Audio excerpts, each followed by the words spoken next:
Небәрі 15 миллион теңгеге 4 бөлмелі жер үй. Дұрыс па?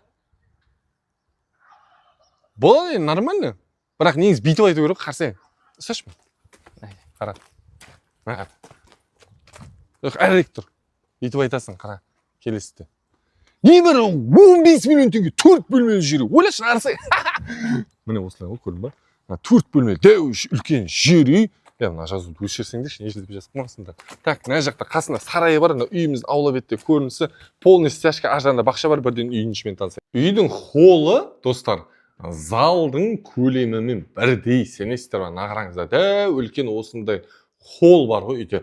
Кіреберіс аймағымыздан бастайық. Бізде міне кіреберіс аймағымыз осындай, аяқ киім шешетін аймақ.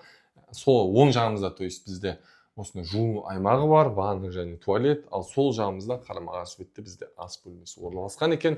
Мынау жаңа көргеніміз ортаңғы холлымыз, әрі қарай жатын бөлмелер. Так, біреу.